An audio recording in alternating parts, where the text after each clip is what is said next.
Okay guys, you already read the title or saw the thumbnail. Today we're gonna be talking about the beginner's guide. Now I hope a lot of you watching are new to the game.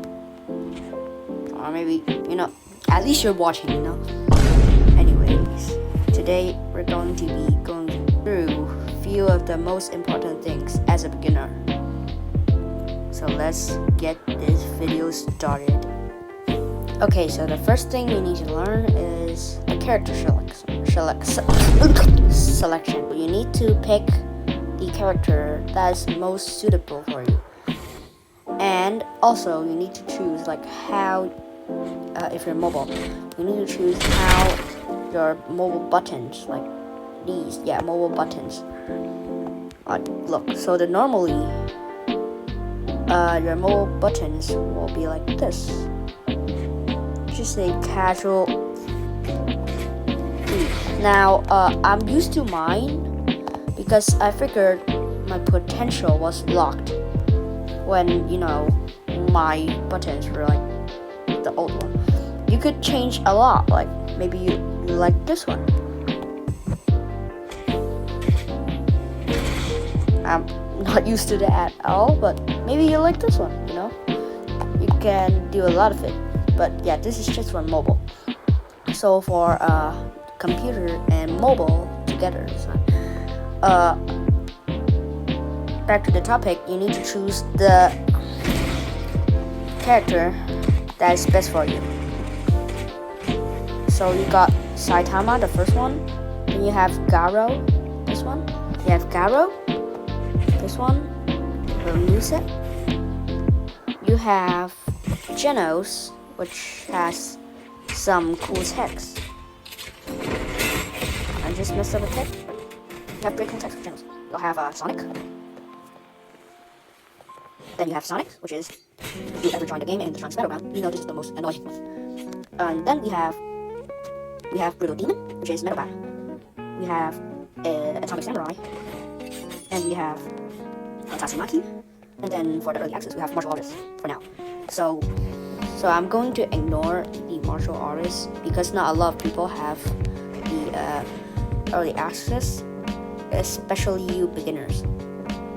So my opinion is you should either choose the first one, the second one, and jump past the third and fourth one, which is Sonic and Genos, because you can use it, but a lot of people will call you like spammer, runner, even if you don't run or spam. And because people just think this is annoying overall and won't get your skills to that high of a level. So what I recommend is Saitama, Garu, Metal Bat, and Atomic Samurai. These are the main ones you want to focus on. So yeah, this is the first topic and it's finished. Okay, for the second topic, we're yapping about settings. So, settings, you need to put them the most efficient at your use. So first you have auto activate. Well, most of your newbies should use this. Oh my god, my lag. And because you can just press a button and it will use your ability instantly. So you should also use auto run because there's no reason to skip it. Actually, fast mode, which is less lag, remove packages. You can turn that on as well. It's actually not a big problem if a lot of characters are very annoying. You can't really see them block. So yeah. Then we have shift lock. You need to use shift lock. I was turning it off so we can see me. Okay, so we have awakening music, and now you can reduce camera shake, which maybe when you're using in a 1v1 and someone uses a table flip nuke, you can reduce it so your camera doesn't send flying to the moon. Okay, so then we have button size. This is only for mobile. Your mobile buttons can get very fat. So yeah. I just like the normal one, but then there's blood and some other random stuff. So yeah. Okay, so the first thing we're gonna go through is the game mechanics. So what I'm talking about is the punches, the abilities, and a lot of other stuff. So first, let's go through the abilities. Now there are 3 variants of the abilities, and each character has their very custom animation. So I'm going to show you the normal one, which is this. Now this only applies for Saitama, as other characters, they have other animations. So like I said, that's the normal one. And now the next one I'm going to teach you is this. Down slam. Now the way I did this is from punching 3 times on your enemy, jump, and then use your last punch like this. And so this is really effective in a lot of ways. You can do lots of cool combos with this, but the only downside is that it is counterable when you use this. You can use praise peril and split second counter and other stuff like that. So, and the last variant is the mini uppercut.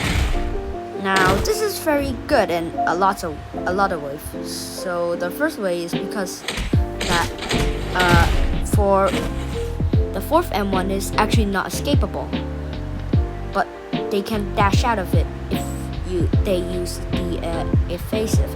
Now this might be better than the down slam in my opinion, because it basically does the same thing as the down slam but better. But some combos you cannot do with the uppercut, like the double down slam with the consecutive punches. So yeah. And we have all of the 4 abilities down under your ultimate bar. So these 4 abilities are custom for each character. So you can go to a private server and test out each character for their uses on the abilities. Okay, so the next thing we're going to go through is front dashing. Now you may have seen some videos where people, like the pros, do this. Something that curves around the back. Now this is called side dashing.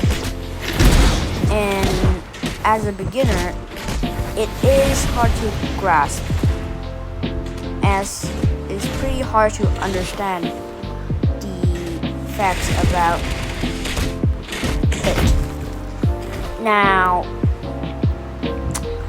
today we're not going to go through it just yet. Maybe I'll make a fast guide in the future, but yeah, no.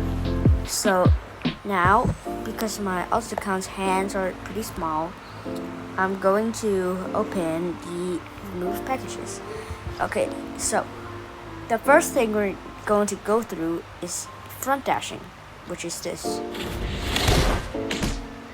Now, front dashing, you usually line it up with M1s. And the way you add the M1 is just by punching and then using the punch or the mouse one. And that's pretty much it. Okay, so I have a blocking dummy here. Now this is a dummy for you to practice.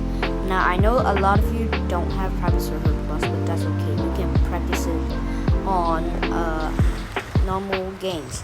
So when people are blocking, you probably do what I told you to, which is just the front dash. Just you get blocked, and that's not too good. So what you want to do is get closer, and then you form it like this. You loop around the block. Now, like I said, there's a harder version called the side dash, but we won't go through that.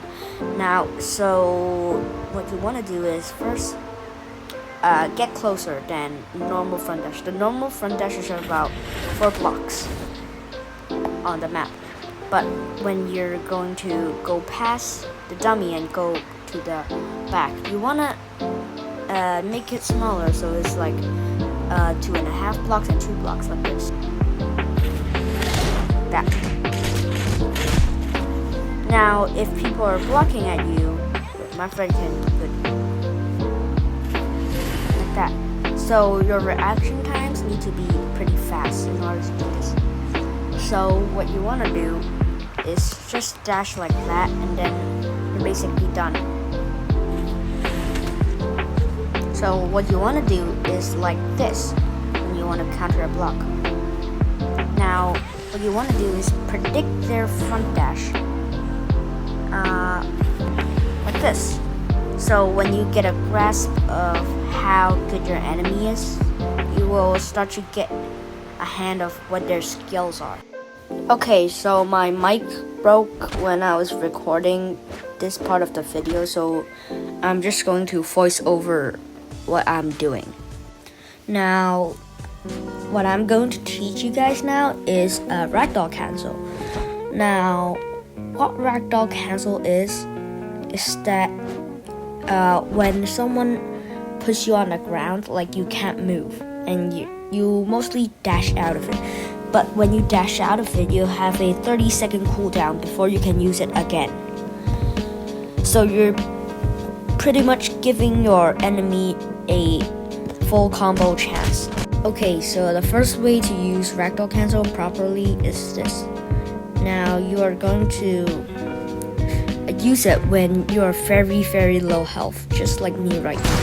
So if I didn't use that, I would probably be dead or have little health. And you should use it because if you don't, you'll probably be finished. Okay, for the second version, it's a lot harder than the first one, so I don't blame you if you can't do this. So this is called counter dashing. It's basically when you get ragdolled, you counter it. Like when you ragdoll, they put their guard down because they think you're on the ground. So you should try to counter it so that you can attack them the moment you get up. Here's an example of me counter dashing.